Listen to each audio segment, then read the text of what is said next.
ಈ ಪಾವನ ದಿವಸಗಳ ಆರಾಧನೆಯನ್ನು ಪ್ರಾರಂಭಿಸುವ ಹಾಗೆ ನಮ್ಮ ಶಿರಗಳನ್ನು ಭಾಗಿಸಿ ಯೇಸು ಸ್ವಾಮಿಯ ಶ್ರಮ ಮರಣಗಳ ಧ್ಯಾನಾವಳಿಯಲ್ಲಿ ದೇವರ ಸಹಾಯ ಮತ್ತು ಆತನ ನಡೆಸುವಿಕೆಯನ್ನು ಮತ್ತು ಆತನ ಸಹಾಯವನ್ನು ಮತ್ತು ಆತನ ಜ್ಞಾನವನ್ನು ಮತ್ತು ಆತನ ನಡೆಸುವಿಕೆಯನ್ನು ಹೊಂದಿಕೊಳ್ಳುವ ಹಾಗೆ ಈ ಸಂದರ್ಭದಲ್ಲಿ ದೇವರ ಆತ್ಮನು ನಮ್ಮ ಮಧ್ಯದಲ್ಲಿ ಇಳಿದು ಬರುವ ಹಾಗೆ ಆತ್ಮಸ್ವರೂಪನೇ ಪ್ರಿಯ ಆತ್ಮಸ್ವರೂಪನೇ ಎನ್ನುವಂತಹ ರಾಗವನ್ನು ಹಾಡುವುದರ ಮೂಲಕ ಮೊದಲ ಚರಣವನ್ನು ಹಾಡುತ್ತಾ ನಮ್ಮನ್ನು ನಾವು ಸಿದ್ಧ ಮಾಡಿಕೊಳ್ಳೋಣ. ಆತ್ಮಸ್ವರೂಪನೇ ಪ್ರಿಯ ಆತ್ಮಸ್ವರೂಪನೇ ಈಗ ಬಾ ದೇವ ಇಳಿದು ಬಾ ದೇವ ನಾಮ ಮಧ್ಯದೊಳು ಈಗ ಬಾ ದೇವ ಇಳಿದು ಬಾ ದೇವ ನಾಮ ಮಧ್ಯದೊಳು ಸೀನಾಯ್ ಬೆಟ್ಟದಲ್ಲಿ ಇಳಿದು ಬಾಂಧವನೇ ಸೀನಾಯ್ ಬೆಟ್ಟದಲ್ಲಿ ಇಳಿದು ಬಾಂಧವನೇ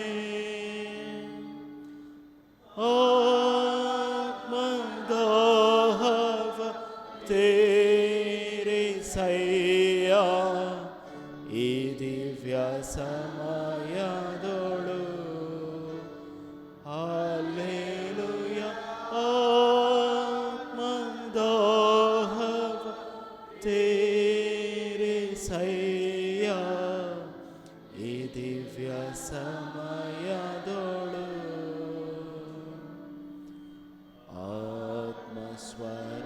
ಆತ್ಮಸ್ವರೂಪನೇ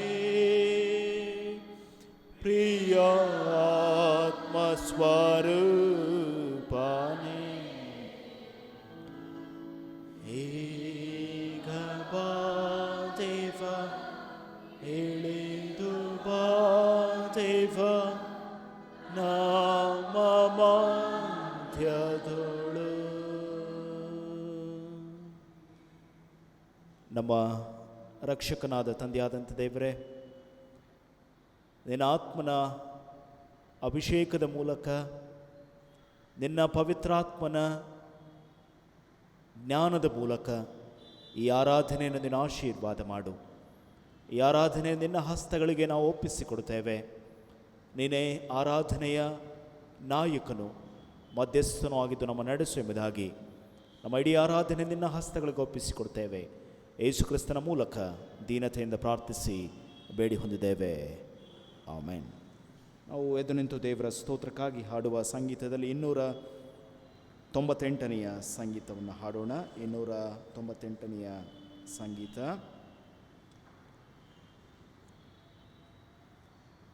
ಶಿಲ್ಬೆ ಪಟ್ಟವನನ್ನು ನೋಡಿದರೆ ಜೀವದ ಉತ್ಪತ್ತಿಯಾಗುವುದು. 298ನೆಯ ಸಂಗೀತವನ್ನು ಹಾಡೋಣ.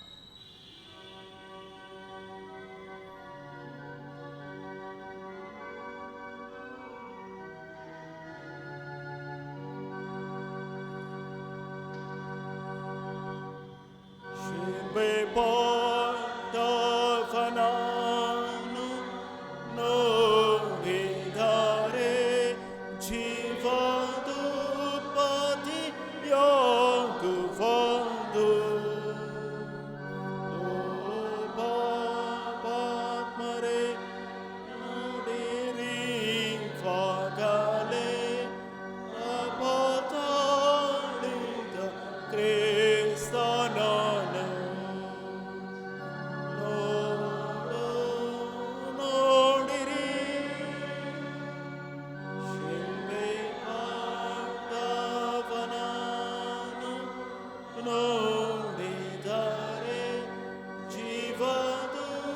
ಪಾತಿಯಾಗುವುದು.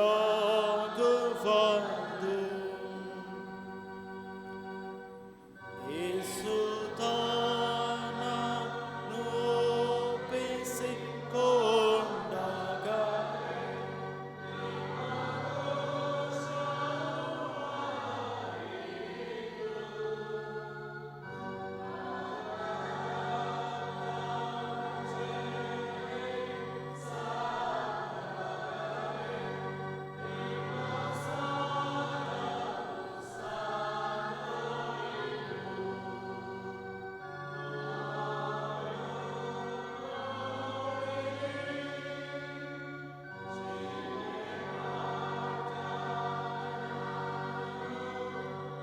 ನೋಡಿದರೆ ದುಃಖಪತಿಯಾಗುವುದು.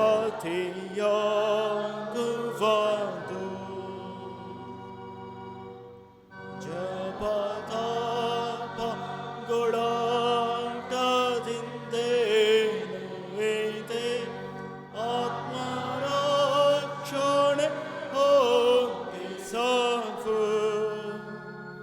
ದೇವಪುತ್ರನ ರಕ್ತದ ಬೊಗೆ ಹೊಂದೆ ಶುದ್ಧ ಹೃದಯ ಕೊಡುವುದು.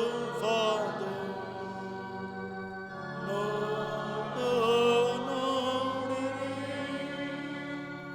ಶಿಲ್ಪೆ ಪಾಟವನನ್ನು ನೋಡಿದರೆ ಜೀವದ ಪಾತಿಯಾಗುವುದು.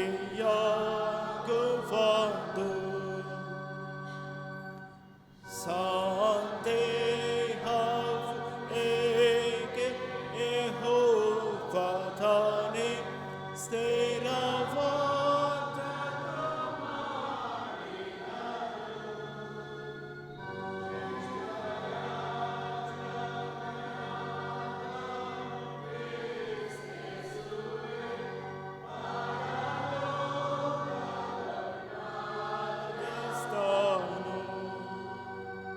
ನೋಡಿರಿ ಶಿಲ್ಪೆ ಪಾಟವನನ್ನು ನೋಡಿದರೆ ಜೀವದ ಪಾತಿಯಾಗುವುದು.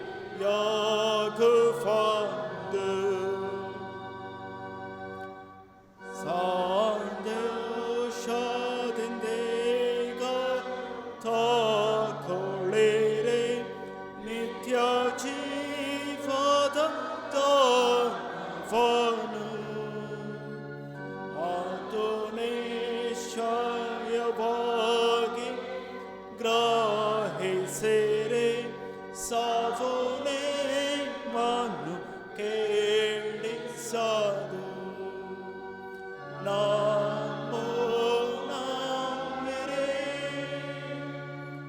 ಶಿಲ್ಪೆ ಪಾಟವನನ್ನು ನಂಬಿದರೆ ಜೀವದ ಪಾತಿಯಾಗುವುದು.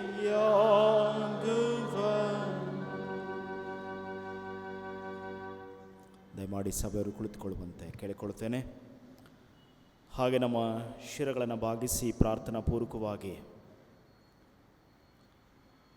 ಈ ಪಾವನ ದಿವಸಗಳ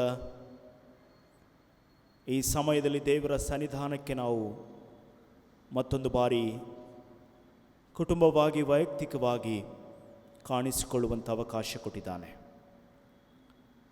ಇದು ದೇವರು ನಮಗೆ ಕೊಟ್ಟಂತಹ ಸುಂದರ ಅವಕಾಶ ಎಂಬುದಾಗಿ ನಾವು ನೆನೆಸಿಕೊಂಡು ಆತನ ಶಿಲುಬೆಯ ಬುಡದಲ್ಲಿ ಮತ್ತು ಆತನ ಶಿಲುಬೆಯ ದರ್ಶನಗಳನ್ನು ಮಾಡುವುದಕ್ಕೆ ಇದೊಂದು ದೇವರು ಅನುಗ್ರಹಿಸಿಕೊಟ್ಟಂತಹ ಸುಕಾಲ ಸುಂದರ ಸಮಯ ಎಂಬುದಾಗಿ ತಿಳ್ಕೊಂಡು ನಮ್ಮ ಪಾಪಗಳಿಗಾಗಿ ನಮ್ಮ ಬಲಹೀನತೆಗಳಿಗಾಗಿ ದೇವರಲ್ಲಿ ಪ್ರಾರ್ಥಿಸೋಣ.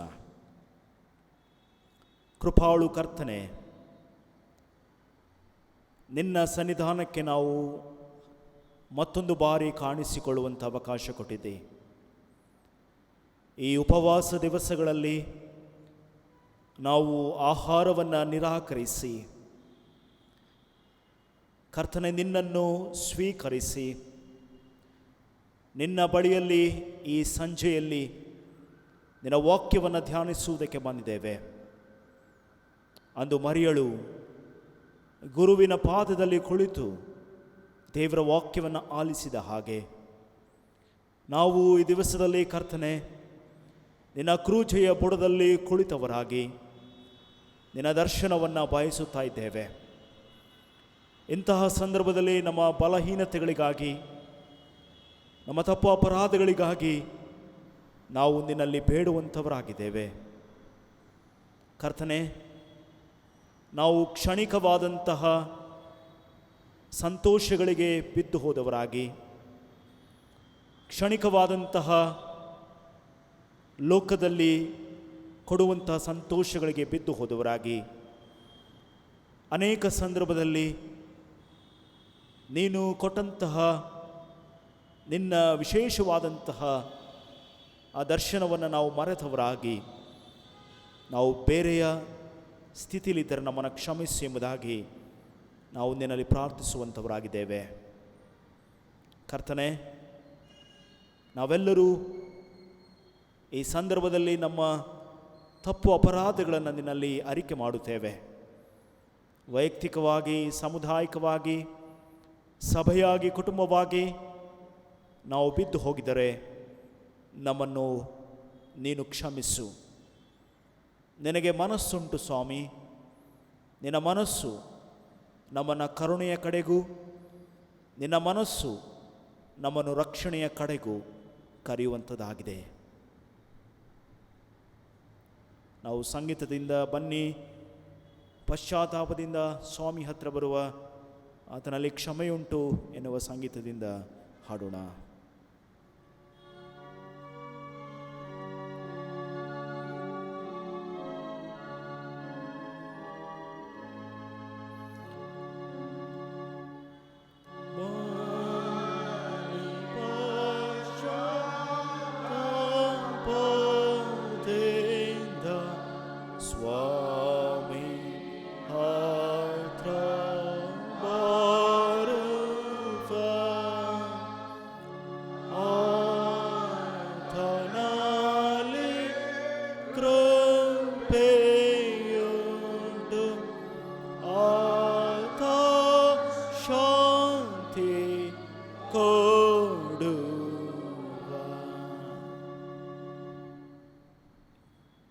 ಕರ್ತನೆ, ನಾವು ಪ್ರತಿ ಸಾರಿ ನಿನ್ನ ಬಳಿಗೆ ಬರುವಾಗ ನಮ್ಮಲ್ಲಿ ಪಶ್ಚಾತ್ತಾಪದ ಮನಸ್ಸನ್ನು ನೀನು ಹುಟ್ಟಿಸಿದ್ದಿ.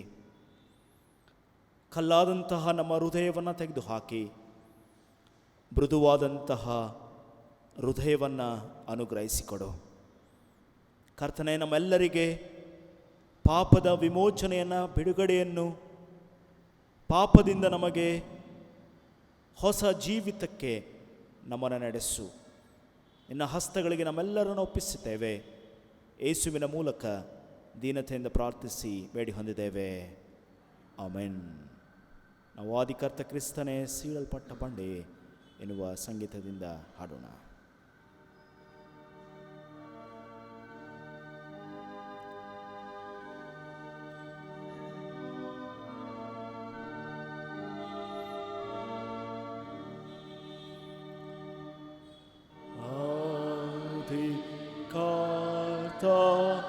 ಕ್ರಿಸ್ತನೇ ಶ್ರೀಡಾಪಾಟ ಬಾಂಡೆ ನೀನು ಪಾಟ ಗಾಯವು ಆದಾನೀರು ರಕ್ತವು ನನ್ನ ಪಾಪ ನೀಗಿಸಿ ಪೂರ್ಣ ಶುದ್ಧ ಮಾಡಲಿ.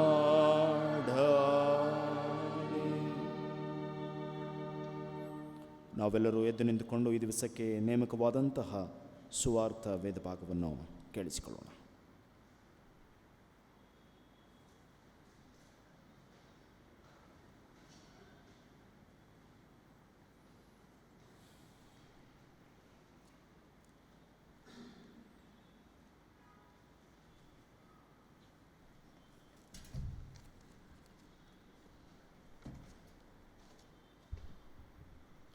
ಈ ದಿನಕ್ಕೆ ನೇಮಕವಾದ ಸುವಾರ್ಥ ಭಾಗವು ಮಾರ್ಕನು ಬರೆದ ಸುವಾರ್ತೆ 1ನೇ ಅಧ್ಯಾಯ 1ನೇ ವಚನದಿಂದ 8ನೇ ವಚನವರೆಗೆ. ಮಾರ್ಕನು ಬರೆದ ಸುವಾರ್ತೆ 1ನೇ ಅಧ್ಯಾಯ 1ನೇ ವಚನದಿಂದ 8ನೇ ವಚನವರೆಗೆ. ದೇವರ ವಾಕ್ಯವನ್ನು ಕೇಳೋಣ. ಸ್ನಾನಿಕನಾದ ಯೋಹಾನನ ವಿಷಯ. ದೇವಕುಮಾರನಾದ ಯೇಸುಕ್ರಿಸ್ತನ ವಿಷಯವಾದ ಸುವಾರ್ತೆಯ ಪ್ರಾರಂಭವು. ಇಗೋ, ನಾನು ನನ್ನ ದೂತನನ್ನು ನಿನ್ನ ಮುಂದೆ ಕಳುಹಿಸುತ್ತೇನೆ. ನೀನು ಹೋಗುವ ದಾರಿಯನ್ನು ಅವನು ಸರಿ ಮಾಡುವನೆಂತಲೂ, ಕರ್ತನ ದಾರಿಯನ್ನು ಸಿದ್ಧ ಮಾಡಿರಿ, ಆತನ ಹಾದಿಗಳನ್ನು ನೆಟ್ಟಗೆ ಮಾಡಿರಿ ಎಂದು ಅಡವಿಯಲ್ಲಿ ಕೂಗುವನ ಶಬ್ದವದೆ ಎಂತಲೂ ಪ್ರವಾದಿಯಾದ ಯೆಶಾಯನ ಗ್ರಂಥದಲ್ಲಿ ಬರೆದಿರುವ ಪ್ರಕಾರ ಯೋಹಾನನು ಬಂದು ಜನರಿಗೆ, ನೀವು ಪಾಪ ಪರಿಹಾರಕ್ಕಾಗಿ ದೇವರ ಕಡೆಗೆ ತಿರುಗಿಕೊಂಡು ದೀಕ್ಷಾಸ್ನಾನ ಮಾಡಿಸಿಕೊಳ್ಳಬೇಕೆಂದು ಸಾರಿ ಹೇಳುತ್ತಾ ಅಡವಿಯಲ್ಲಿ ದೀಕ್ಷಾಸ್ನಾನ ಮಾಡಿಸುತ್ತಾ ಇದ್ದನು. ಆಗ ಯೂದಾಯ ಎಲ್ಲವೂ ಯೆರೂಸಲೇಮಿನವರೆಲ್ಲರೂ ಅವನ ಬಳಿಗೆ ಹೊರಟು ಹೋಗಿ ತಮ್ಮ ತಮ್ಮ ಪಾಪಗಳನ್ನು ಹೇಳಿಕೊಂಡು ಯೊರ್ದಾನ್ ಹೊಳೆಯಲ್ಲಿ ಅವನಿಂದ ದೀಕ್ಷಾಸ್ನಾನ ಮಾಡಿಸಿಕೊಳ್ಳುತ್ತಿದ್ದರು. ಈ ಯೋಹಾನನು ಒಂಟೆಯ ಕೂದಲಿನ ಹೊದಿಕೆಯನ್ನು ಹೊದ್ದುಕೊಂಡು ಸೊಂಟಕ್ಕೆ ತೊಗಲಿನ ನಡುಕಟ್ಟನ್ನು ಕಟ್ಟಿಕೊಂಡಿದ್ದನು. ಅವನು ಮಿಡತೆಯನ್ನು ಕಾಡು ಜೇನನ್ನು ಆಹಾರ ಮಾಡುತ್ತಿದ್ದನು. ಅವನು, ನನಗಿಂತ ಶಕ್ತನು ನನ್ನ ಹಿಂದೆ ಬರುತ್ತಾನೆ, ಆತನ ಕೆರೆಗಳ ಬಾರನ್ನು ಬೊಗ್ಗಿಕೊಂಡು ಬಿಚ್ಚುವುದಕ್ಕೂ ನಾನು ಯೋಗ್ಯನಲ್ಲ. ನಾನು ನಿಮಗೆ ನೀರಿನ ಸ್ನಾನ ಮಾಡಿಸಿದೆನು, ಆತನಾದರೂ ನಿಮಗೆ ಪವಿತ್ರಾತ್ಮದ ಸ್ನಾನ ಮಾಡಿಸುವನು ಎಂದು ಸಾರಿ ಹೇಳಿದನು ಎಂಬುದೇ. ಕ್ರಿಸ್ತನೇ, ನಿನಗೆ ಸ್ತೋತ್ರವಾಗಲಿ.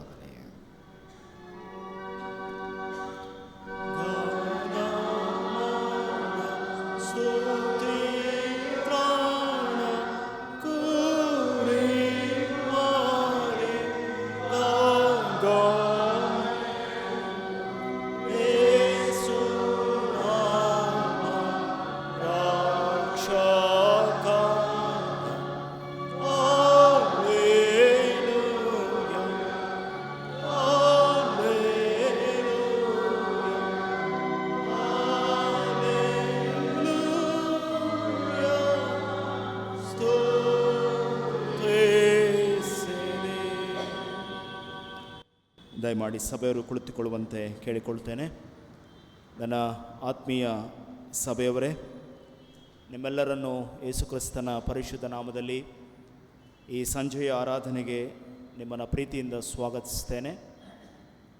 2021ನೇ ಯೇಸು ಸ್ವಾಮಿಯ ಶ್ರಮ ಮರಣದ ಧ್ಯಾನವನ್ನು ನಾವು ಈ ಸಭೆಯಲ್ಲಿ ಮಾರ್ಕನ ಸುವಾರ್ತೆಯಿಂದ ಬರುವಂತಹ ಇಡೀ ಮಾರ್ಕನ ಸುವಾರ್ತೆ, ದೇವಕುಮಾರ ಸನ್ ಆಫ್ ಗಾಡ್, ಈ ವಿಷಯದ ಕುರಿತಾಗಿ ನಾವು ಈ ವರ್ಷದಲ್ಲಿ ಧ್ಯಾನ ಮಾಡ್ತೇವೆ. ಕಳೆದ ವರ್ಷದಲ್ಲಿ ಯೋಹಾನನ ಸುವಾರ್ತೆಯಿಂದ ನಿತ್ಯ ಜೀವ ಮತ್ತು ಆ ಯೋಹಾನನ ಬೇರೆ ಬೇರೆ ಪರಿಕಲ್ಪನೆಗಳನ್ನು ಕುರಿತು ನಾವು ಧ್ಯಾನ ಮಾಡಿದೆವು. ಈ ವರ್ಷ ಮಾರ್ಕನ ಸುವಾರ್ತೆಯಿಂದ ಈ ದಿವಸದಿಂದ ವಾಕ್ಯದ ಸಂದೇಶವನ್ನು ನಾವು ಧ್ಯಾನ ಮಾಡಲಿದ್ದೇವೆ. ಹಾಗಾಗಿ ಇದರ ಸದುಪಯೋಗವನ್ನು ನೀವೆಲ್ಲರೂ ಪಡ್ಕೊಳ್ಳಿ ಎಂಬುದಾಗಿ ನಿಮ್ಮನ್ನು ಪ್ರೀತಿಯಿಂದ ಕೇಳಿಕೊಳ್ತೇನೆ. ಮತ್ತು ಈ ದಿವಸದ ದೇವರ ವಾಕ್ಯದ ಸಂದೇಶವನ್ನು ನಮ್ಮ ಮಧ್ಯದಲ್ಲಿ ಸುಜಿತ್ ಕುಮಾರ್ ಅಯ್ಯನವರು ನಮ್ಮ ಮಧ್ಯದಲ್ಲಿ ಬಂದಿದ್ದಾರೆ. ಅವರು ನಿಮ್ಮೆಲ್ಲರಿಗೆ ಚಿರಪರಿಚಿತರು. ಹಡ್ಸನ್ ಸ್ಮಾರಕ ದೇವಾಲಯದ ಸಹಾಯಕ ಸಭಾಪಾಲಕರಾಗಿ ಅವರು ಕಾರ್ಯನಿರ್ವಹಿಸ್ತಾ ಇದ್ದಾರೆ. ಅವರೊಟ್ಟಿಗೆ ಅವರ ಶ್ರೀಮತಿ ಸುಚರಿತ ಅಮ್ಮನವರು ಸಹ ನಮ್ಮ ಮಧ್ಯದಲ್ಲಿ ಬಂದಿದ್ದಾರೆ. ಅವರನ್ನು ಸಹ ನಾನು ಪ್ರೀತಿಪೂರ್ವಕವಾಗಿ ಸ್ವಾಗತ ಮಾಡ್ತೇನೆ. ಮತ್ತು ಪ್ರಿಯ ಅಯ್ಯನವರು ಈ ದಿವಸದ ವಾಕ್ಯ ಸಂದೇಶವನ್ನು ಕೇಳಿಕೊಂಡಾಗ ಬಹಳ ಪ್ರೀತಿಯಿಂದ ಒಪ್ಪಿಕೊಂಡು ನಮ್ಮ ಮಧ್ಯದಲ್ಲಿ ಬಂದಿದ್ದಾರೆ. ಅವರು ದೇವರ ವಾಕ್ಯದ ಸಂದೇಶವನ್ನು ನಮಗೆ ಬೋಧಿಸುವಂತೆ ಅವರನ್ನು ಪ್ರೀತಿಯಿಂದ ಕೇಳಿಕೊಳ್ತೇನೆ. ಕರ್ತ ಸಿದ್ಧವಾಗಿದ್ದೇನೆ, ನನ್ನ ಕೂಡ ಮಾತನಾಡು ಎನ್ನುವ ಸಂಗೀತವನ್ನು ಪ್ರಾರ್ಥನಾಪೂರ್ವಕವಾಗಿ ಹಾಡೋಣ.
ಪ್ರಾರ್ಥನೆ ಮಾಡೋಣ.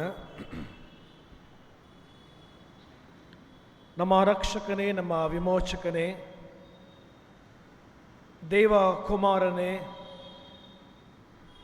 ನಿನ್ನ ವಾಕ್ಯಗಳನ್ನು ನಾವು ಧ್ಯಾನ ಮಾಡುವುದಕ್ಕೂ, ನಿನ್ನ ವಾಕ್ಯಗಳನ್ನು ನಾವು ಪವಿತ್ರಾತ್ಮನ ಸಹಾಯದ ಮೂಲಕ ಅರ್ಥೈಸಿಕೊಳ್ಳುವುದಕ್ಕೂ, ನಿನ್ನ ವಾಕ್ಯಗಳನ್ನು ಸ್ವಾಮಿ ನಾವು ನಮ್ಮ ಜೀವನದಲ್ಲಿ ಅಳವಡಿಸಿಕೊಳ್ಳುವುದಕ್ಕೂ ಈ ಪಾವನ ದಿನಗಳು ನಮಗೆ ನೀನು ನೇಮಕ ಮಾಡಿದ್ದಿ ಸ್ವಾಮಿ. ನಿನ್ನ ಪರಿಶುದ್ಧ ನಾಮಕ್ಕೆ ಸ್ತೋತ್ರ ಸಲ್ಲಿಸ್ತೇವೆ. ಈ ಪಾವನ ದಿನಗಳಲ್ಲಿ ದೇವರೇ, ನಾವು ಶಿಲುಬೆಯನ್ನು ದೃಷ್ಟಿಸಿ ನೋಡುತ್ತಾ, ಶಿಲುಬೆ ಮೂಲಕವಾಗಿ ನಮಗೆ ಸಿಕ್ಕುವ ನಿನ್ನ ಆಶೀರ್ವಾದಗಳನ್ನು, ನಿನ್ನ ವಾಕ್ಯಗಳ ಮೂಲಕ ಗ್ರಹಿಸಿಕೊಳ್ಳುವಂತಹ ಜ್ಞಾನವನ್ನು, ವಿವೇಕವನ್ನು ನಿನ್ನ ಆತ್ಮನಿಂದ ನಮಗೆ ದಯಪಾಲಿಸು ಸ್ವಾಮಿ. ನಮ್ಮನ್ನು ನಾವು ತಗ್ಗಿಸಿಕೊಳ್ತೇವೆ, ನಿನಗೆ ಮಾತ್ರ ಮಹಿಮೆ ಸಲ್ಲಿಸ್ತೇವೆ. ಯೇಸುವಿನ ಪರಿಶುದ್ಧ ನಾಮದಲ್ಲಿ ದೀನಭಾವದಿಂದ ಬೇಡಿದ್ದೇವೆ ನಮ್ಮ ಸ್ವಾಮಿ, ಆಮೆನ್. ಕರ್ತನಲ್ಲಿ ಪ್ರೀತಿಯುಳ್ಳಂಥ ಪ್ರಿಯ ಸಭೆಯವರೇ, ಈ ಪಾವನ ದಿನಗಳಿಗೆ ನಾವು ದೇವರ ಆಶೀರ್ವಾದದಿಂದ, ದೇವರ ಸಹಾಯದಿಂದ ನಾವು ಈ ವರ್ಷಕ್ಕೆ ಕಾಲಿಟ್ಟಿದ್ದೇವೆ. ಮೊಟ್ಟ ಮೊದಲದಾಗಿ ತಂದೆಯಾದ ದೇವರಿಗೆ ಸ್ತೋತ್ರ ಸಲ್ಲಿಸ್ತೇವೆ. ಕಾರಣ ನಮ್ಮೆಲ್ಲರಿಗೆ ತಿಳಿದದೆ, ಕಳೆದ ವರ್ಷ ಪ್ರಾರಂಭವಾದಂಥ ಪಾವನ ದಿನಗಳು ಅರ್ಧದಲ್ಲಿ ನಿಂತು ಹೋಯಿತು.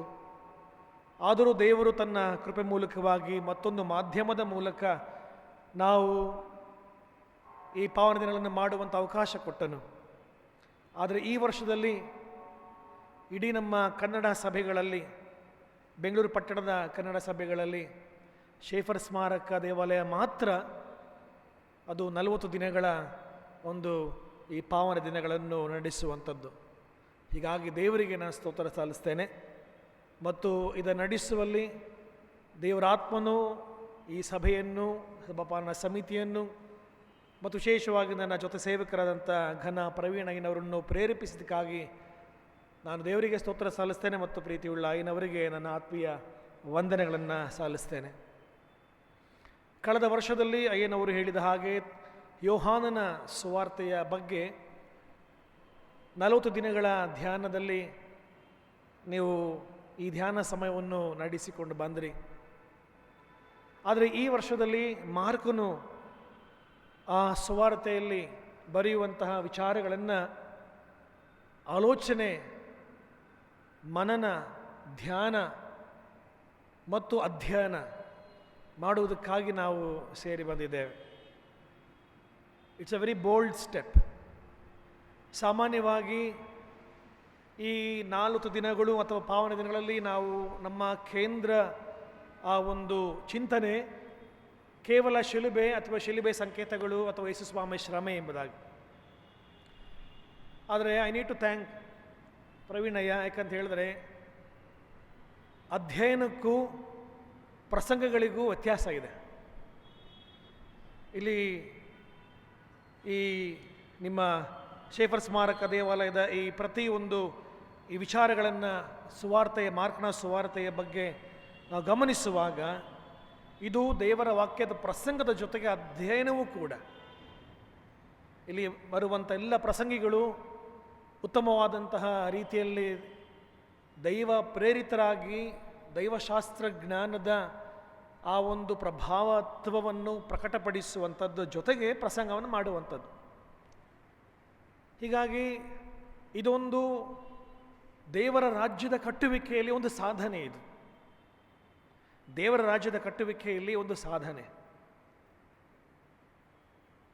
ಇಂಥ ಒಂದು ಸಾಧನೆಗೆ ಶೇಫರ್ ಸ್ಮಾರಕ ದೇವಾಲಯ ಮುಂದಾಗಿದೆ.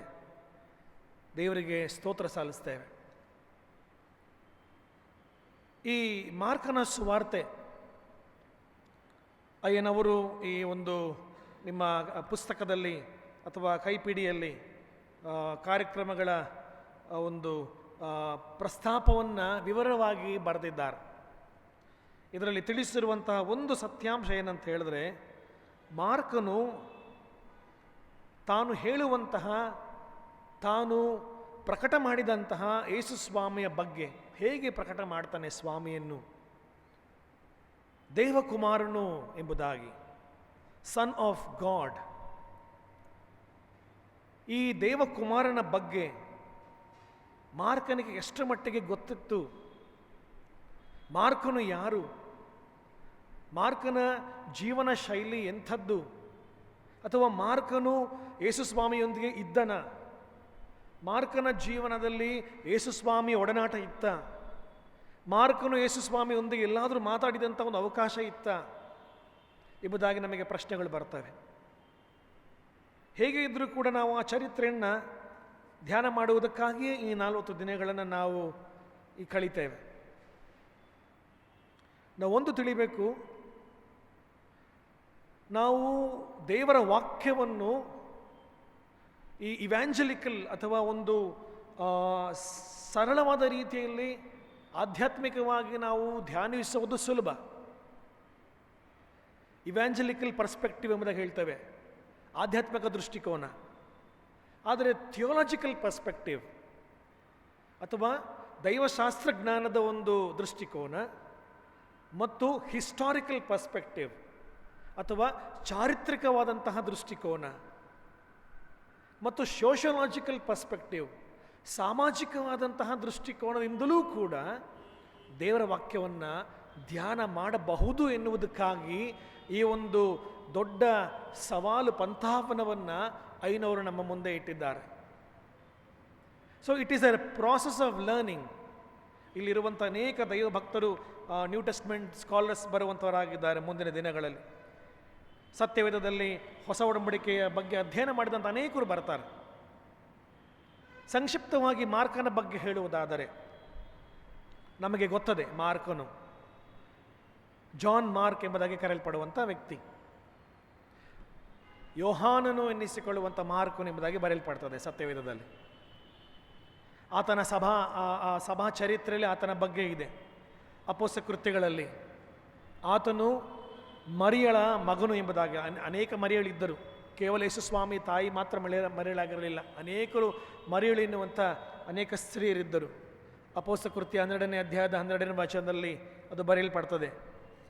ನೀವು ಸತ್ಯವೇದವನ್ನು ಸಂಕ್ಷಿಪ್ತವಾಗಿ ಅಥವಾ ಸೂಕ್ಷ್ಮವಾಗಿ ಗಮನಿಸಿದ್ದೇ ಆದರೆ ಅಪೊಸ್ತಲ ಕೃತ್ಯಗಳು 12ನೇ ಅಧ್ಯಾಯದ 12ನೇ ವಚನದಲ್ಲಿ ಮಾರ್ಕನೆನಿಸಿಕೊಳ್ಳುವ ಯೋಹಾನನ ತಾಯಿಯಾದ ಮರಿಯಳ ಮನೆಗೆ ಬಂದನು ಎಂಬುದಾಗಿ ದೇವರ ವಾಕ್ಯದಲ್ಲಿ ಬರೆಯಲ್ಪಡ್ತದೆ. ಯಾರು ಬಂದರು? ಬಾರ್ನಬನು, ಸೌಲರು. ಮತ್ತೊಂದು ಕಡೆ 13ನೇ ಅಧ್ಯಾಯದಲ್ಲಿ ಬರೆಯಲ್ಪಡ್ತದೆ ಮತ್ತು ಕೊಲೆಸರಿಗೆ ಬರೆದ ಪತ್ರಿಕೆ 4ನೇ ಅಧ್ಯಾಯದ 10ನೇ ವಚನದಲ್ಲಿ ಬರೆಯಲ್ಪಡ್ತದೆ, ಈತನು ಬಾರ್ನಬನ ಕಸಿನ್ ಆಗಿದ್ದನು. ಬಾರ್ನಬನ ಕಸಿನ್.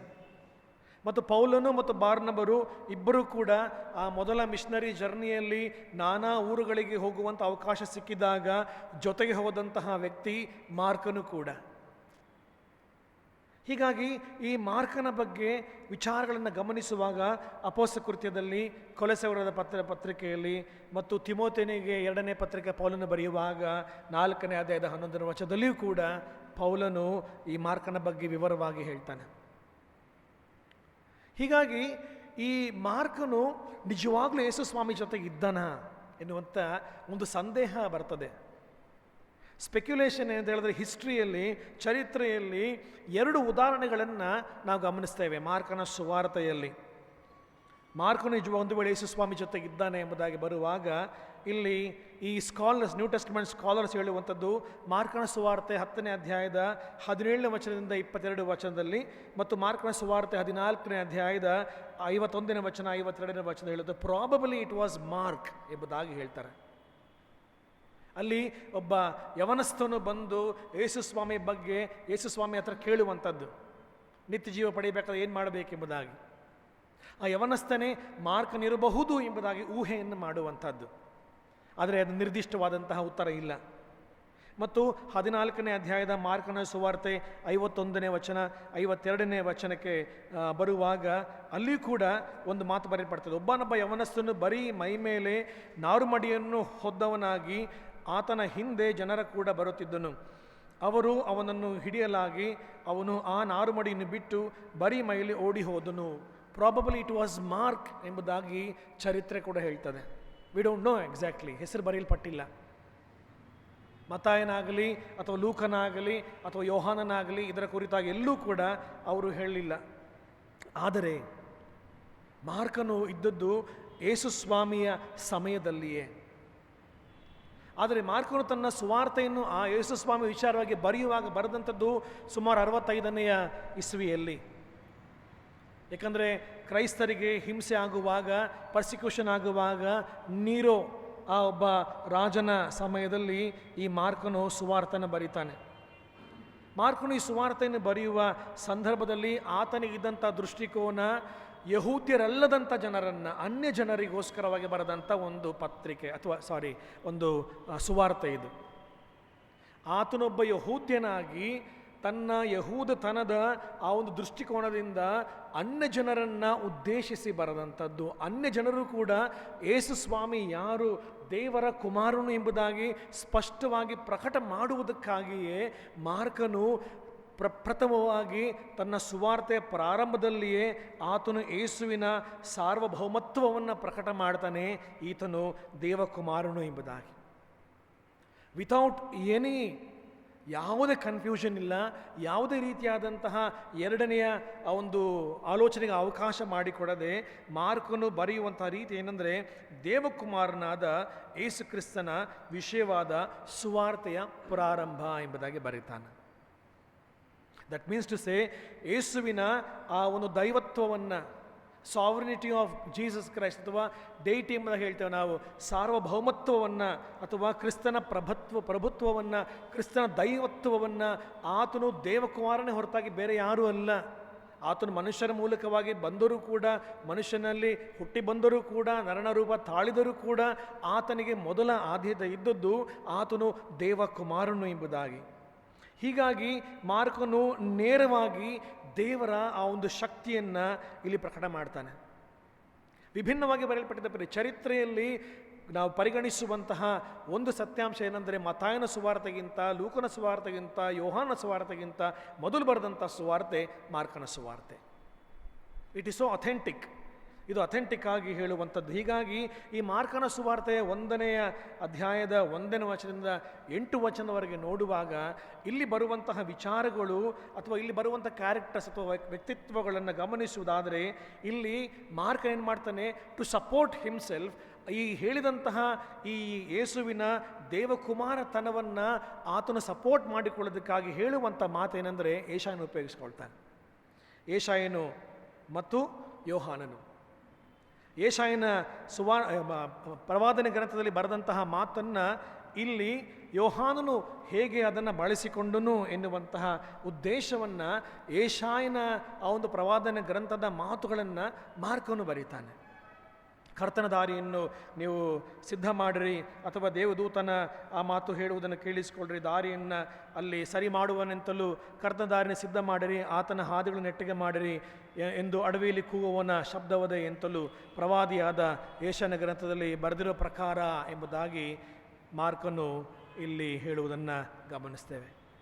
ಹಾಗಾದರೆ ಪ್ರಿಯರೇ, ಈ ಮಾರ್ಕನು ದೇವಕುಮಾರನ ದೈವತ್ವವನ್ನು ಸಾರ್ವಭೌಮತ್ವವನ್ನು ಪ್ರವಾದನೆ ಮೂಲಕವಾಗಿ ಸುಮಾರು 700 ವರ್ಷಗಳ ಹಿಂದೆ ಆದಂಥ ಪ್ರವಾದನೆಯನ್ನು ಎತ್ತಿ ಹಿಡಿದವನಾಗಿ ಆ ಒಂದು ದೈವತ್ವದ ಸಾರ್ವಭೌಮತ್ವವನ್ನು ಪ್ರಕಟ ಮಾಡಿ ನೇರವಾಗಿ ಹೇಳುವಂಥದ್ದು. ಈ ಯೋಹಾನನು ಸುವಾರ್ತೆಯನ್ನು ಸಾರುವುದಕ್ಕಾಗಿ ಆತನು ಆ ಸುವಾರ್ತೆ ವಿಷಯವಾಗಿ ನಾನು ಈ ಸುವಾರ್ತೆಗೆ ಕೇವಲ ಮುಂದೂತನಾಗಿ ಬಂದಂಥವನು, ನಿಮ್ಮನ್ನು ಸಿದ್ಧ ಮಾಡುವನು ಎಂಬುದಾಗಿ ಹೇಳಿ ಯೋಹಾನನ ವಿಷಯವಾಗಿ ಕೂಡ ಸಾಕ್ಷಿ ಕೊಡುವುದನ್ನು ನಾವು ಗಮನಿಸ್ತೇವೆ. ಆತನು ಸಾಕ್ಷಿ ಕೊಡ್ತಾನೆ, ಹಿ ಪ್ರೂವ್ಸ್ ಹಿಮ್ಸೆಲ್ಫ್. ಆತನು ಆ ವಿಟ್ನೆಸ್ ಅಥವಾ ಸಾಕ್ಷಿ ಕೊಡುವುದರ ಮೂಲಕವಾಗಿ ಹೇಳುವಂಥದ್ದು, ನೀವು ದೀಕ್ಷಾಸ್ನಾನ ತೆಗೆದುಕೊಳ್ಳ್ರಿ, ಸ್ನಾನದೀಕ್ಷೆ ಮಾಡಿಕೊಳ್ಳ್ರಿ. ಸ್ನಾನದೀಕ್ಷೆ ಎನ್ನುವಂಥ ವಿಷಯ ಯಹೂದ್ಯರಿಗಾಗಲಿ ಅನ್ಯರಿಗಾಗಲಿ ಹೊಸ ವಿಷಯ ಅಲ್ಲ. ಅದನ್ನು ಇಂಗ್ಲೀಷ್ ಭಾಷೆಯಲ್ಲಿ ಪ್ರೋಸ್ಲೈಟ್ ಬ್ಯಾಪ್ಟಿಸಮ್ ಎಂಬುದಾಗಿ ಹೇಳ್ತೇವೆ. ಅಂದರೆ ಯಹೂದ್ಯರಲ್ಲದ ಅನೇಕ ಅನ್ಯ ಜನರು ಯಹೂದ್ಯ ಪಂಗಡಕ್ಕೆ ಸೇರಬೇಕು ಎನ್ನುವಂತಹ ಅಭಿಲಾಷೆ ಇದ್ದವರು ಈ ಪ್ರೋಸ್ಲೈಟ್ ಬ್ಯಾಪ್ಟಿಸಮ್ಗೆ ತಮ್ಮನ್ನು ತಾವು ಸಿದ್ಧ ಮಾಡಿಕೊಳ್ತಾ ಇದ್ರು. ಪ್ರೋಸ್ಲೈಟ್ ಬ್ಯಾಪ್ಟಿಸಮ್ ಅಂತ ಹೇಳಿದ್ರೆ ಅದು ಮತ್ತೊಬ್ಬ ಅನ್ಯ ದೇಶದವನು ಅಥವಾ ಅನ್ಯನು ಯಹೂದ್ಯನಾಗುವಂಥದ್ದು, ಅಥವಾ ದೇವರಾಜ್ಯಕ್ಕೆ ನಾನು ಕೂಡ ಭಾಗಿಯಾಗಬೇಕು, ಪಾಪ ಕ್ಷಮಾಪಣೆಯನ್ನು ಹೊಂದಬೇಕು ಎನ್ನುವಂಥ ಉದ್ದೇಶದಿಂದ. ಹೀಗಾಗಿ ಈ ದೀಕ್ಷಾಸ್ನಾನವನ್ನು ಮಾಡಿಸಿಕೊಳ್ತಿದ್ರು. ಈ ದೀಕ್ಷಾಸ್ನಾನ ಮಾಡಿಸಿಕೊಳ್ಳುವಂತಹ ವಿಧಾನ ಅಥವಾ ಕಾರ್ಯ ಹೇಗೆ ಅಂತ ಹೇಳಿದ್ರೆ ನೀರಿನ ಮೂಲಕವಾಗಿ, ಸಿಂಬಾಲಿಕಲಿ ನೀರಿನ ಮೂಲಕವಾಗಿ ಮಾಡಿಕೊಳ್ತಿದ್ರು.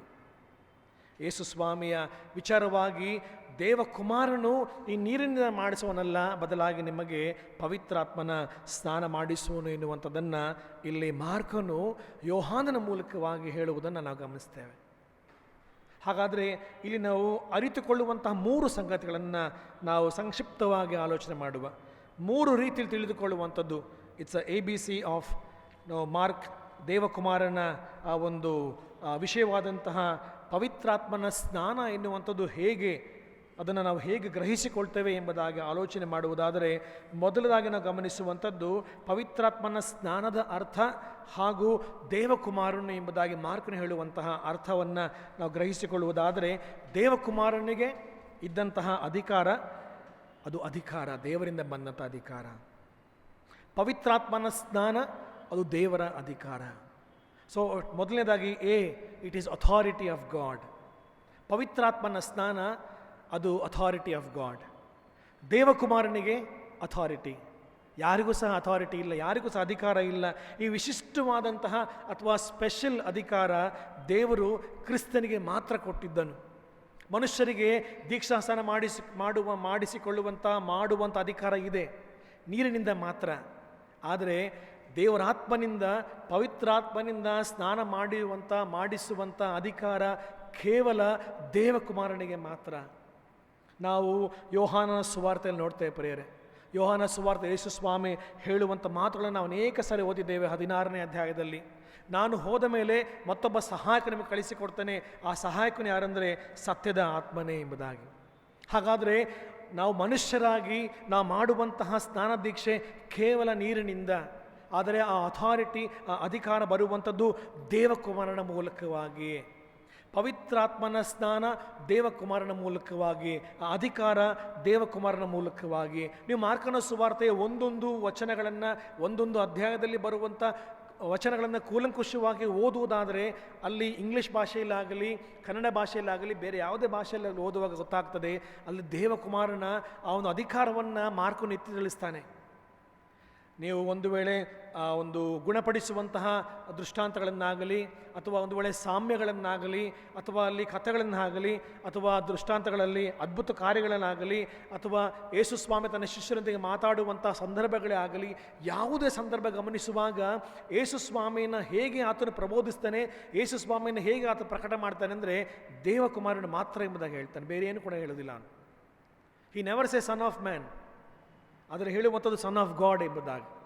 ಹೀಗಾಗಿ ಇಲ್ಲಿ ಆ ಅಧಿಕಾರ, ನೀರು ಮನುಷ್ಯರಾಗಿ ಉಪಯೋಗಿಸಿಕೊಳ್ಳುವಂಥ ನಾವು ಮಾಡುವಂಥ ದೀಕ್ಷಾಸ್ನಾನ. ಆದರೆ ಪವಿತ್ರಾತ್ಮನ ಆ ಅಧಿಕಾರ, ಪವಿತ್ರಾತ್ಮನಿಂದ ಸ್ನಾನದ ಅರ್ಥ ಅದು ದೇವಕುಮಾರನ ಅಧಿಕಾರ.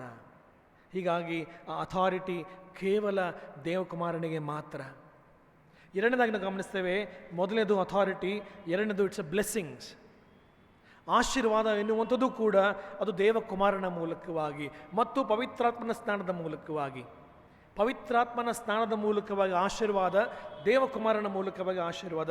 ನಾವು ಯಾಜಕರಾಗಿ ಅಥವಾ ಯಾಜಕೋದ್ಯವರಾಗಿ, ಮಿಷನರಿಗಳಾಗಿ, ಸೇವಕರಾಗಿ, ಸೇವಕಿಯರಾಗಿ ನಾವು ಆಶೀರ್ವಾದ ಕೊಡ್ತೇವೆ. ಆದರೆ ಆಶೀರ್ವಾದ ನಾವು ಕೊಡುವಂಥದ್ದು ಕೇವಲ ನಮ್ಮ ಬಾಯಿಂದ ಮಾತ್ರ, ನಮ್ಮ ಮನಸ್ಸಿನಿಂದ ಮಾತ್ರ. ಆದರೆ ಪವಿತ್ರಾತ್ಮನಿಂದ, ಆತ್ಮನ ಮೂಲಕವಾಗಿ ಸಿಕ್ಕುವಂಥ ಆಶೀರ್ವಾದ ಅದು ಅಭಿಷೇಕ. ಕಾಣದ ರೀತಿಯಲ್ಲಿ ನಮಗೆ ಆತನು ಅಭಿಷಿಕ್ತನಾಗಿ ನಮ್ಮನ್ನು ಅಭಿಷೇಕಿಸುವ ಆತನಾಗ್ತಾನೆ. ಅದಕ್ಕೆ ಪವಿತ್ರಾತ್ಮನ ಕುರಿತಾಗಿ ಹೇಳುವಾಗ ಸದ್ದಿಲ್ಲದ ರೀತಿಯಲ್ಲಿ, ನರಳಾಡದ ರೀತಿಯಲ್ಲಿ, ದೇವರು ಮಾತಿಲ್ಲದ ರೀತಿಯಲ್ಲಿ ದೇವರು ನಮಗೆ ಆ ಪವಿತ್ರಾತ್ಮನ ಆಶೀರ್ವಾದವನ್ನು ಕೊಡುವ ಆತನಾಗ್ತಾನೆ. ಅನೇಕರು ಈ ಪವಿತ್ರಾತ್ಮನ ಆಶೀರ್ವಾದವನ್ನು ದುರುಪಯೋಗ ಮಾಡಿಕೊಳ್ಳೋದನ್ನು ಈಗ ದಿನಗಳಿಗೆ ಗಮನಿಸ್ತೇವೆ ನಾವು. ಪವಿತ್ರಾತ್ಮನ ಆಶೀರ್ವಾದವನ್ನು ಅನೇಕ ರೀತಿ ದುರುಪಯೋಗ ಮಾಡಿಕೊಳ್ತೇವೆ ನಾವು. ಆದರೆ ಪವಿತ್ರಾತ್ಮನ ಆಶೀರ್ವಾದ, ಆ ದೇವಕುಮಾರನ ಆಶೀರ್ವಾದ, ಅದು ಬ್ಲೆಸ್ಸಿಂಗ್ ಯಾವ ರೀತಿ ಅಂತ ಹೇಳಿದ್ರೆ ನಮ್ಮನ್ನು ಸಂಧಾನಕ್ಕೆ ನಡೆಸುವಂಥದ್ದು, ನಮ್ಮನ್ನು ಕ್ರಿಸ್ತನ ಪ್ರೀತಿಗೆ ಎಳೆಯುವಂಥದ್ದು, ನಮ್ಮನ್ನು ನಿಜವಾಗ್ಲೂ ಕೂಡ ಎಲ್ಲವುಗಳನ್ನು ಮೀರಿ ಆ ಕ್ರಿಸ್ತನ ಪ್ರೀತಿಗೆ ನಡೆಸುವಂಥದ್ದಕ್ಕೋಸ್ಕರವಾಗಿ ಪೌಲನು ಹೇಳ್ತಾನೆ ಗಲಾತ್ಯ ಪತ್ರಿಕೆಯಲ್ಲಿ 5ನೇ ಅಧ್ಯಾಯದ 22ನೇ ವಚನದಲ್ಲಿ. ನಾವೆಲ್ಲರೂ ಕೂಡ ಅದನ್ನು ಬಾಯ್ಪಾಠ ಮಾಡಿದ್ದೇವೆ. ದೇವರ ಆತ್ಮನಿಂದ ಉಂಟಾಗುವಂಥ ಫಲಗಳ ಕುರಿತಾಗಿ ಎಂಬುದಾಗಿ ಇಲ್ಲಿ ಪೌಲನು ಹೇಳುವಂಥ ಮಾತು. ಅದು ಯಾವುಗಳು ಎಂಬುದಾಗಿ ಸತ್ಯವೇದದಲ್ಲಿ ನೋಡುವುದಾದರೆ ಪ್ರೀತಿ, ಸಂತೋಷ, ಸಮಾಧಾನ, ದೀರ್ಘಶಾಂತಿ, ದಯೆ, ಉಪಕಾರ, ನಂಬಿಕೆ, ಸಾಧುತ್ವ, ಶಮೆದಮೆ ಇಂಥವುಗಳನ್ನು ಯಾವ ಧರ್ಮಶಾಸ್ತ್ರವು ಆಕ್ಷೇಪಿಸುವುದಿಲ್ಲ ಎನ್ನುವಂತಹ ಮಾತನ್ನು. ಹಾಗಾದರೆ ಪವಿತ್ರಾತ್ಮನ ಫಲ, ಪವಿತ್ರಾತ್ಮನಿಂದ ಸ್ನಾನ ಆಗುವಾಗ ನಮಗೆ ಅದು ಆಶೀರ್ವಾದ. ದೇವಕುಮಾರನ ಮೂಲಕವಾಗಿ ಅದು ಸಿಕ್ಕುವಂತಹ ಆಶೀರ್ವಾದ. ಮೂರನೇದಾಗಿ ನಾವು ಗಮನಿಸ್ತೇವೆ, ಇಟ್ ಈಸ್ ಎ ಕಮಿಟ್ಮೆಂಟ್. ಮೊದಲನೇದು ಅಥಾರಿಟಿ, ಎರಡನೇದು ಬ್ಲೆಸ್ಸಿಂಗ್, ಮೂರನೇದು ಕಮಿಟ್ಮೆಂಟ್. ಅದೊಂದು ಬದ್ಧತೆ. ನಾವು ಬದ್ಧರಾಗಿ ಜೀವಿಸುವುದಕ್ಕೆ ದೇವರು ಅವಕಾಶವನ್ನು ಪವಿತ್ರಾತ್ಮನ ಮೂಲಕವಾಗಿ ನಮಗೆ ಅನುಗ್ರಹಿಸಿದ್ದಾನೆ. ಪ್ರಿಯರೇ, ನಾವು ಎಷ್ಟೋ ಸಾರಿ ಸ್ನಾನ ಮಾಡಬಹುದು. ನೀರಿನಿಂದ ನಾವು 1 2 10 100 ಸಾರಿ ಸ್ನಾನ ಮಾಡಬಹುದು. ಪವಿತ್ರಾತ್ಮನಿಂದ ದಿನೇ ಸ್ನಾನ ಮಾಡುವುದಕ್ಕೆ ದೇವರು ನಮಗೆ ಅವಕಾಶ ಮಾಡಿಕೊಡ್ತಾನೆ. ಅದೇ ದೇವಕುಮಾರನ ವಿಶಿಷ್ಟತೆ. ಪವಿತ್ರಾತ್ಮನ ಮೂಲಕವಾಗಿ ನಾವು ದಿನೇ ಸ್ನಾನ ಮಾಡುವುದಕ್ಕೆ ದೇವರು ನಮಗೆ ಅವಕಾಶ ಮಾಡಿಕೊಡ್ತಾನೆ. ನಾವು ಯೋಹಾನ ಸುವಾರ್ತೆ 16ನೇ ಅಧ್ಯಾಯದಲ್ಲಿ ಓದುವಾಗ ಅಲ್ಲಿ ಹೇಳುವಂಥ ಮಾತುಗಳೇನಂತ ಹೇಳಿದ್ರೆ, ಸತ್ಯದ ಆತ್ಮನು ಬಂದಾಗ ಆತನು ನಿಮ್ಮನ್ನು ನಡೆಸಿಕೊಂಡು ಹೋಗಿ ಸಕಲ ವಿಷಯಗಳಲ್ಲಿ ಸತ್ಯಕ್ಕೆ ಸೇರಿಸುವನು ಎಂಬುದಾಗಿ. ಅದು ಯೋಹಾನನ ಸುವಾರ್ತೆ 16ನೇ ಅಧ್ಯಾಯದ 8ನೇ ವಚನ ಹೇಳ್ತದೆ. ಆತನು ಬಂದು ಪಾಪ, ನೀತಿ, ನ್ಯಾಯ ತೀರುವಿಕೆ ಈ ವಿಷಯಗಳಲ್ಲಿ ಲೋಕಕ್ಕೆ ಅರಿವನ್ನು ಹುಟ್ಟಿಸುವನು ಎಂಬುದಾಗಿ. ಹಾಗಾದರೆ ಪ್ರಿಯರೇ, ಈ ಪವಿತ್ರಾತ್ಮನ ಕಾರ್ಯ, ಪವಿತ್ರಾತ್ಮನಿಂದ ಸ್ನಾನ ನಾವು ಹೊಂದಿಕೊಳ್ಳುವಾಗ ನಮ್ಮನ್ನು ಬದ್ಧತೆಗೆ ನಡೆಸುವಂಥದ್ದು, ನಾವು ಯಾವುದು ಸರಿ ಯಾವುದು ತಪ್ಪು ಎನ್ನುವಂಥ ಗ್ರಹಿಕೆಗೆ ನಮ್ಮ ನಡೆಸುವಂಥದ್ದು, ಪಾಪ, ನೀತಿ, ನ್ಯಾಯ ತೀರಿಕೆಗಳ ಅರುಹನ್ನು ಹುಟ್ಟಿಸುವಂಥದ್ದು. ರೋಮಾಪುರದವರು ಬರೆದ ಪತ್ರಿಕೆ 5ನೇ ಅಧ್ಯಾಯದ 5ನೇ ವಚನವನ್ನು ನಾವು ಗಮನಿಸುವಾಗ ಅಲ್ಲಿ ಪೌಲನು ಹೇಳುವಂಥ ಮಾತು, 5ನೇ ಅಧ್ಯಾಯದ 5ನೇ ವಚನ, ಈ ನಿರೀಕ್ಷೆಯು ನಮ್ಮ ಆಶೆಯನ್ನು ಭಂಗಪಡಿಸುವುದಿಲ್ಲ, ನಮಗೆ ಕೊಟ್ಟಿರುವ ಪವಿತ್ರಾತ್ಮನ ಮೂಲಕ ದೇವರ ಪ್ರೀತಿರಸವು ನಮ್ಮ ಹೃದಯಗಳಲ್ಲಿ ಧಾರಾಳವಾಗಿ ಸುರಿದಿದೆಯಲ್ಲ ಎಂಬುದಾಗಿ ಹೇಳ್ತಾನೆ. ಯಾವ ರಕ್ಷಣೆ ವಿಷಯವಾಗಿ ಆತನು ಹೇಳುವಂಥ ಮಾತಿದು. ಅಂದರೆ ನಮ್ಮ ಆಲೋಚನೆಗಳು, ನಮ್ಮ ಮಾತುಗಳು, ನಮ್ಮ ಈ ಪಾವನ ದಿನದ ಧ್ಯಾನಗಳು, ನಮ್ಮ ಆ ಪವಿತ್ರಾತ್ಮನ ಸ್ನಾನ ಆಗುವಾಗ ದೇವಕುಮಾರನ ದರ್ಶನದ ಮೂಲಕವಾಗಿ, ದೇವಕುಮಾರನ ಪ್ರಭುತ್ವದ ಮೂಲಕವಾಗಿ ನಮ್ಮನ್ನು ಬದ್ಧತೆಗೆ ನಡೆಸುವಂಥದ್ದು. ಪ್ರಿಯರೇ, ದೇವಕುಮಾರನ ಅಧಿಕಾರ, ದೇವಕುಮಾರನ ಆಶೀರ್ವಾದ, ದೇವಕುಮಾರನ ಬದ್ಧತೆ, ಪವಿತ್ರಾತ್ಮನ ಮೂಲಕವಾಗಿ ಅಧಿಕಾರ, ಪವಿತ್ರಾತ್ಮನ ಮೂಲಕವಾಗಿ ಆಶೀರ್ವಾದ, ಪವಿತ್ರಾತ್ಮನ ಮೂಲಕವಾಗಿ ಬದ್ಧರಾಗಿ ನಡೆಯುವಂಥ ಅವಕಾಶ. ಪಾವನ ದಿನಗಳು ನಾವು ಮೊದಲನೇದಾಗಿ ಈ ಮಾರ್ಕನ ಸುವಾರ್ತೆ 1ನೇ ಅಧ್ಯಾಯದ 1ರಿಂದ 8 ವಚನ ಮಾತ್ರ ನಾವು ಓದಿದ್ದೇವೆ ಅಷ್ಟೇ. ಈ ಮಾರ್ಕನ ಸುವಾರ್ತೆಯಲ್ಲಿ ಬರುವಂಥ ಪ್ರತಿಯೊಂದು ಹಂತವಾಗಿ ನಾವು ಮುಂದಿನ 40 ದಿನಗಳಲ್ಲಿ ಧ್ಯಾನ ಮಾಡುವಾಗ ಈ ದೇವಕುಮಾರನ ಆ ಸಾರ್ವಭೌಮತ್ವವನ್ನು ಗ್ರಹಿಸಿಕೊಳ್ಳುವಾಗ ಅದು ಪವಿತ್ರಾತ್ಮನಿಂದಲೇ ಆಗುವಂತಹ ಆ ಅನುಭವ ನಾವು ಮಾಡಿಕೊಳ್ಬೇಕಾಗ್ತದೆ. ಪ್ರಿಯರೇ, ಇಂತಹ ಅನುಭವವನ್ನು ಮಾಡಿಕೊಳ್ಳುವಾಗ ದೇವರ ಅಧಿಕಾರವನ್ನು, ದೇವಕುಮಾರನ ಅಧಿಕಾರವನ್ನು, ದೇವಕುಮಾರನ ಆಶೀರ್ವಾದವನ್ನು, ದೇವರಿಗೆ ನಾವು ಬದ್ಧರಾಗಿ ನಡೆಯುವಂಥ ಅವಕಾಶವನ್ನು ದೇವರು ಈ ಪಾವನ ದಿನಗಳಲ್ಲಿ ನಮಗೆ ಅನುಗ್ರಹಿಸಲಿ. ಈ ಸಮಯದಲ್ಲಿ ದೇವರಾತ್ಮ ನಮ್ಮೆಲ್ಲರನ್ನ ನಡೆಸಲಿ. ಕೊಟ್ಟಂಥ ಅವಕಾಶಕ್ಕಾಗಿ ಪ್ರೀತಿಯುಳ್ಳ ಜೊತೆ ಸೇವಕರಿಗೆ ವಂದಿಸ್ತೇನೆ. ಮತ್ತು ನೀವು ಈ ವಿಷಯಗಳನ್ನು ಕಲಿಯುವಾಗ ಇನ್ನೂ ದೇವರ ಹತ್ತಿರಕ್ಕೆ ಬಂದು ಆತನ ಶಿಲುಬೆಯ ಪ್ರೀತಿಯನ್ನು ನಾವು ಗ್ರಹಿಸಿದವರಾಗಿ ನಮ್ಮ ಆಧ್ಯಾತ್ಮಿಕ ಜೀವನದಲ್ಲಿ ನಾವು ಅತ್ಯುನ್ನತವಾಗಿ ನಡೀಲಿಕ್ಕಾಗುವ ಹಾಗೆ ದೇವರು ನಮ್ಮನ್ನು ಪ್ರಬೋಧಿಸಿ ನಡೆಸಲಿ. ಪ್ರಾರ್ಥನೆ ಮಾಡುವ. ಸರ್ವಶಕ್ತನಾದ ನಮ್ಮ ಸ್ವಾಮಿ, ದೇವಕುಮಾರನು ಎಂಬುದಾಗಿ ನೀನು ಕರೆಯಲ್ಪಟ್ಟಿಯಲ್ಲ. ಆ ದೇವಕುಮಾರನಿಗಿದ್ದಂತಹ ಅಧಿಕಾರವು, ದೇವಕುಮಾರನಿಗೆ ಕೊಡಲ್ಪಟ್ಟಂತಹ ಆಶೀರ್ವಾದವು, ದೇವಕುಮಾರನು ಬದ್ಧನಾಗಿ ನಡೆದುಕೊಂಡಂತಹ ರೀತಿಯನ್ನು ನಾವು ಗಮನಿಸುವಾಗ ಅಂಥದ್ದನ್ನು ಪವಿತ್ರಾತ್ಮನ ಸ್ನಾನದ ಮೂಲಕವಾಗಿ ನಮಗೆ ತಿಳಿಸಿಕೊಟ್ಟಿದ್ದಿ ಸ್ವಾಮಿ. ನನಗಿಂತ ಮುಂದೆ ಬರುವವನು ಆತನು ಬೆಂಕಿಯಲ್ಲಿಯೂ ಆತ್ಮನಿಂದಲಿಯೂ ಸ್ನಾನ ಮಾಡಿಸುವನೆಂಬುದಾಗಿ ಯೋಹಾನನು ಹೇಳಿದಾಗ ಆತನ ಕೆರೆದ ಬಾರನ್ನು ಬಿಚ್ಚುವಂತಹ ಯೋಗ್ಯತೆ ಇಲ್ಲದಿದ್ದರೂ ಆತನಿಗೆ ಸ್ನಾನವನ್ನು ಮಾಡಿಸಲು ನಾವು ಗಮನಿಸ್ತೇವೆ. ಈ ಸಂಜೆಯಲ್ಲಿ ಸ್ವಾಮಿ, ಮಾರ್ಕನ ಮೂಲಕವಾಗಿ ಮಾರ್ಕನು ತಿಳಿಸಿದಂತಹ ಯೇಸುವಿನ ವಿಷಯದ ಕುರಿತಾಗಿ ಆತನು ದೇವಕುಮಾರನು ಎಂಬುದಾಗಿ ಪ್ರಕಟಿಸಿದ್ದನ್ನು ಈ ವಚನಗಳಲ್ಲಿ ನಾವು ಆಲೋಚನೆ ಮಾಡುವಂಥ ಅವಕಾಶ ಕೊಟ್ಟಿದ್ದಿ. ಪವಿತ್ರಾತ್ಮನ ಸ್ನಾನದಿಂದ ಅಧಿಕಾರ, ಪವಿತ್ರಾತ್ಮನ ಸ್ನಾನದಿಂದ ಆಶೀರ್ವಾದ, ಪವಿತ್ರಾತ್ಮನ ಸ್ನಾನದಿಂದ ನಮಗೆ ಬದ್ಧತೆ. ಹೌದು ಸ್ವಾಮಿ, ಅದು ದೇವಕುಮಾರನಾದ ನಿನ್ನಿಂದಲೇ ನಾವು ಹೊಂದಲಿಕ್ಕಾಗುವ ಹಾಗೆ ನಮಗೆ ನಿನ್ನ ಆತ್ಮನಿಂದ ತುಂಬಿಸಿ ನಡೆಸು. ಮುಂದಿನ ದಿನಗಳಲ್ಲಿ ಕರ್ತನೆ ಇದರ ಕುರಿತಾಗಿ ನಾವು ಧ್ಯಾನಿಸುವಾಗ, ನಾವು ಮನನ ಮಾಡುವಾಗ, ನಾವು ತಕ್ಕ ರೀತಿಯಲ್ಲಿ ಧ್ಯಾನಿಸಿ ಮನನ ಮಾಡಿ ನಮ್ಮ ಜೀವನದಲ್ಲಿ ಅಳವಡಿಸಿಕೊಳ್ಳುವಂತಹ ಕೃಪೆಗೆ ನಮ್ಮ ನಡೆಸು ಸ್ವಾಮಿ. ವಿಶೇಷವಾಗಿ ಶೇಫರ್ ಸ್ಮಾರಕ ದೇವಾಲಯದ ಪ್ರಿಯ ಸಭಾಪಾಲಕರನ್ನು, ಪ್ರೀತಿಯುಳ್ಳ ಕುಟುಂಬವನ್ನು ನೀನು ಆಶೀರ್ವಾದ ಮಾಡು ಸ್ವಾಮಿ. ಕೊಟ್ಟಿರುವಂಥ ಎಲ್ಲ ಸೇವಾ ಭಾರಕ್ಕಾಗಿ ನಿನಗೆ ಸ್ತೋತ್ರ. ಸಭಾಪಾಲನಾ ಸಮಿತಿ ಎಲ್ಲರನ್ನೂ ಅವರ ಕುಟುಂಬಗಳನ್ನು ಮಾಡುವಂಥ ಎಲ್ಲ ಸೇವೆಗಳನ್ನು ಆಶೀರ್ವದಿಸು. ಮಾತ್ರಲ್ಲದೆ ಇಡೀ ಸಭೆಯನ್ನು ನೀನು ಆಶೀರ್ವಾದ ಮಾಡು. ಈ ವರ್ಷದಲ್ಲಿ ಸ್ವಾಮಿ, ಈ ಸಭೆಯೊಂದೇ 40 ದಿನಗಳ ಧ್ಯಾನಗಳನ್ನು ನಡೆಸುತ್ತಿರುವಲ್ಲಿ ನೀನು ಸ್ವಾಮಿ ಬರುವಂಥ ಎಲ್ಲ ಬೋಧಕರುಗಳನ್ನು ಆಶೀರ್ವಾದ ಮಾಡು.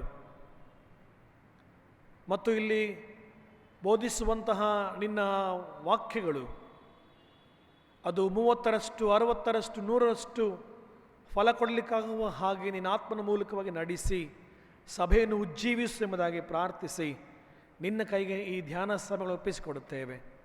ಘನಮಾನ ಮಹಿಮೆ ನಿನಗೆ ಉಂಟಾಗಲಿ ಸ್ವಾಮಿ. ಯೇಸುವಿನ ನಾಮದಲ್ಲಿ ಬಿಡಿದ್ದೇವೆ ನಮ್ಮ ಕರ್ತನೆ, ಆಮೇನ್.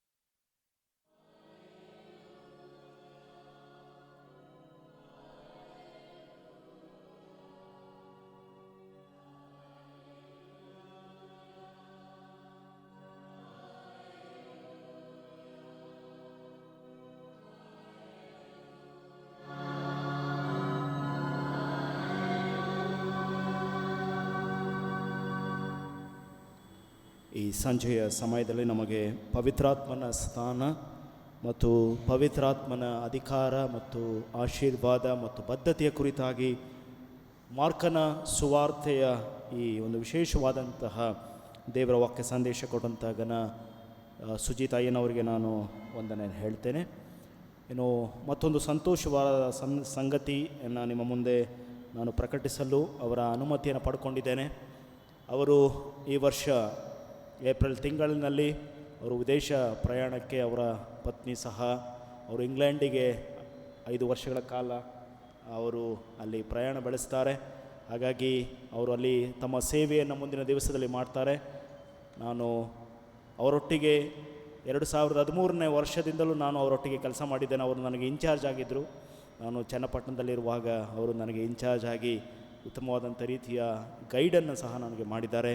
ಈ ಸಂದರ್ಭದಲ್ಲಿ ಅವರ ಮುಂದಿನ ಪ್ರಯಾಣ ಅದು ಶುಭಕರವಾಗಿರಲಿ, ಅಲ್ಲಿ ಉತ್ತಮವಾದಂಥ ರೀತಿಯ ಸೇವೆಯನ್ನು ಮಾಡಲಿ ಅಂತೇಳಿ ನಾನು ಶೇಫರ್ ಸ್ಮಾರಕ ದೇವಾಲಯದ ಪರವಾಗಿ ದಂಪತಿಗಳಿಗೆ ನಾನು ಶುಭಾಶಯವನ್ನು ಕೋರ್ತೇನೆ. ಅವರು ನಮ್ಮ ಪುಷ್ಪಗುಚ್ಛವನ್ನು ಸ್ವೀಕರಿಸುವಂತೆ ನಾನು ಪ್ರೀತಿಯಿಂದ ಕೇಳ್ಕೊಳ್ತೇನೆ.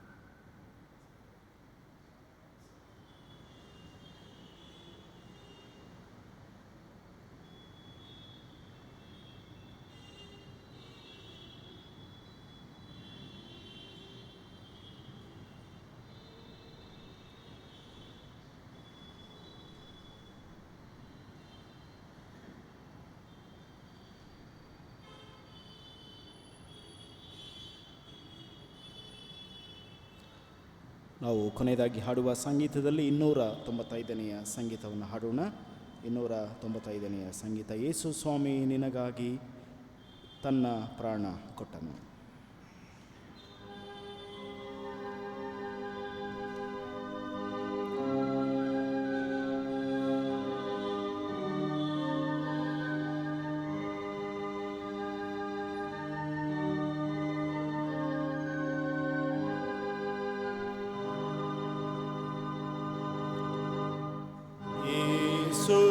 ಸ್ವಾಮಿ ನಿಮಗಾಗಿ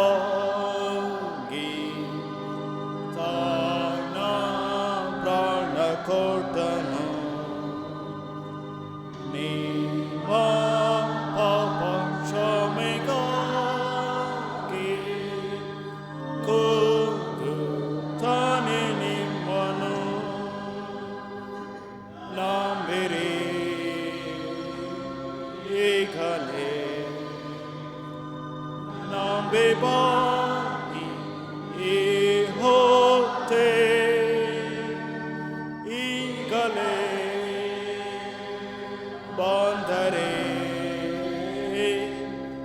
ನಿಜ ಮುಕ್ತಿ ಸಿಕ್ಕುತ್ತೆ. ದೊಡ್ಡ ಪಾಪಿಯಾಗಿದೆ ಹೌದೇ ಮಾತು ನಿಜವೇ. ಪಾಪವೆಲ್ಲ ಬಿಟ್ಟು ನಂಬಿ ಸಮಾಧಾನ ಹೊಂದುವೆ. ನಂಬಿರಿ ಈಗಲೇ ನಂಬಿ ಬನ್ನಿ ಈ ಹೊತ್ತೆ ಈಗಲೇ ಬಂದರೆ ನಿಜ ಮುಕ್ತಿ ಸಿಕ್ಕುತ್ತೆ.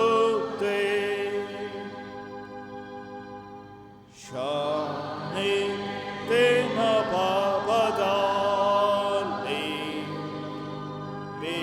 ಬಿದ್ದಿದ್ದೇನೆ ನಿಶ್ಚಯ. ನನ್ನ ಮೇಲೆ ದೇವ ಪ್ರೀತಿ ಉಂಟು, ಎಷ್ಟು ಆಶ್ಚರ್ಯ.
ಮುಕ್ತಿ ಸಿಕ್ಕುತ್ತೆ. ಸ್ವಾಮಿ ಹತ್ರ ಹೋಗುತ್ತೇನೆ, ಆ ಸುವರ್ಣ ದೇಶದಲ್ಲಿ ನಿತ್ಯ ಜೀವ ಸುಖ ಹೊಂದುತ್ತೀರನಂದದೆ.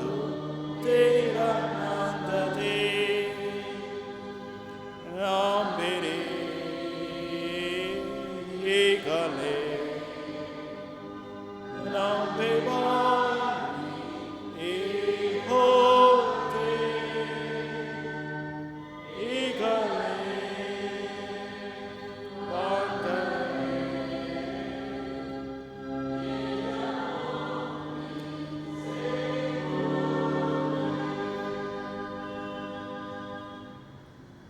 ನಾವೆಲ್ಲರೊಟ್ಟಾಗಿ ಯೇಸು ಸ್ವಾಮಿ ಕಲಿಸಿಕೊಟ್ಟ ಕರ್ತನ ಪ್ರಾರ್ಥನೆ ಅರಿಕೆ ಮಾಡೋಣ. ಪರಲೋಕದಲ್ಲಿರುವ ನಮ್ಮ ತಂದೆಯೇ, ನಿನ್ನ ನಾಮವು ಪರಿಶುದ್ಧವೆಂದು ಎಣಿಸಲ್ಪಡಲಿ, ನಿನ್ನ ರಾಜ್ಯವು ಬರಲಿ, ನಿನ್ನ ಚಿತ್ತವು ಪರಲೋಕದಲ್ಲಿ ನೆರವೇರುವ ಪ್ರಕಾರ ಭೂಲೋಕದಲ್ಲಿ ನೆರವೇರಲಿ. ನಮ್ಮ ಅನುದಿನದ ಆಹಾರವನ್ನು ದಯಪಾಲಿಸು. ನಮಗೆ ತಪ್ಪು ಮಾಡಿದ ನಾವು ಕ್ಷಮಿಸದಂತೆ ನಮ್ಮ ತಪ್ಪುಗಳನ್ನು ಕ್ಷಮಿಸು. ನಮ್ಮನ್ನು ಶೋಧನೆಗೆ ಸೇರಿಸಿ ಕೇಳಿ ನಮ್ಮ ತಪ್ಪಿಸು. ಯಾಕೆಂದರೆ ರಾಜ್ಯವು ಬಲವು ಮಹಿಮಿಸಿದ ಕರುಣವೇ ಸ್ವಾಮಿ. ಆಮೆನ್.